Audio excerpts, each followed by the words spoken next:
Сакуры авыл янында юл төзүчеләр әнә шулай эссе көндә чын мәгънәсендә пар чыгарып эшли. Торак пунктны урап уза торган юлда бүген асфальт сала башладылар. Биредәге бөкеләрне бетерү өчен тәүлек буе эшлиләр. Фәнни яктан расланган алдынгы технология кулланыла.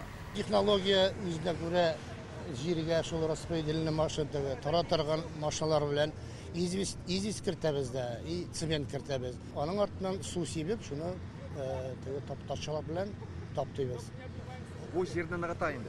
Ныгыта бу бит юлда, чөнки юлда бит инде иң нагрузка ала торган әйбер ул җир. Күргәнегезчә, монда машиналар бик күп, бөкеләр постоянный. Шуңа күрә движениене туктатмас өчен без вакытлыча юллар ясарга туры килә. Сакуры авылын урап уза торган юл 4 полосалы булачак. Юл катламының калынлыгы 1 метрга якын. Ул балчык, ком, вакташ асфальттан тора. Песокны җәйгәч, щебеньнәр салалар, асфальтлар җәяләр.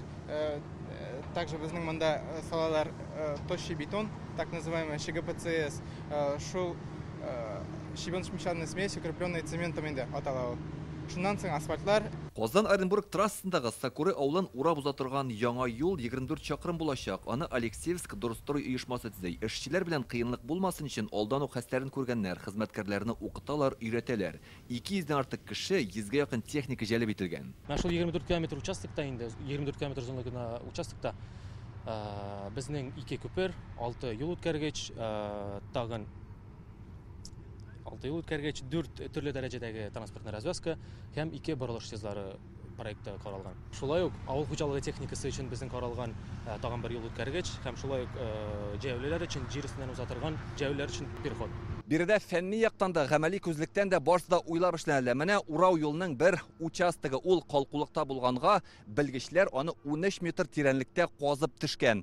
Юл катламы тигез булсын өчен шулай эшлиләр. Моннан алынган балчык икенче бер участокка түбәнрәк җиргә илтеп салына. Шул рәвешле машина йөртүчеләр тип-тигез юлдан йөрәячәк.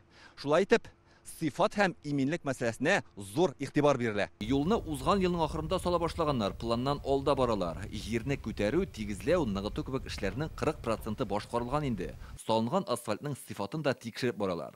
8 сантиметров нижний слой, то есть нормально. Казан-Оренбург юлы М12 трассасы белән кисешә. Олы юлда тоткарлык булмасын өчен Сакураны урап уза торган участок бик мөһим. Бу тирәдә көн саен бөкедә утыручылар яңа объектны түземсезлек белән көтә. Бу якларга мен еш кына кайтып йөрим инде. Әгәр дә бу әйләнешле юлны ясасалар, бөкеләр бетәр дип уйлыйм. Пробкада зактырабыз, көн саен эшкә йөрибез. Шуңа күрә, бу юл булса бик әйбәт булыр. Иминлек максатыннан юлдагы каршы як полосалар тимер киртә белән бүленеп алыначак, яктырткычлар урнаштырыла. Якын тирәдәге йортларга машина тавышы ишетелмәсен өчен экраннар куела. Здесь у нас постоянно в связи с увеличением населения. Биредә шәһәр чите булганга даими төстә яңа йортлар төзелеп тора. Шуның белән бәйле машиналар саны да арта. Барысында исәпкә алып Сакуры авылын урап уза торган юл төзү карары кабул ителде. Әлеге участок имин һәм сыйфатлы юллар ил күләм проекты буенча төзелә. Сакуры авылы янындагы яңа юл 2026 елда кулланышка тапшырылырга тиеш. Лаеш районыннан Илдар Сафиуллин, Рәмзел Гарипов, Яңа Гасыр каналы.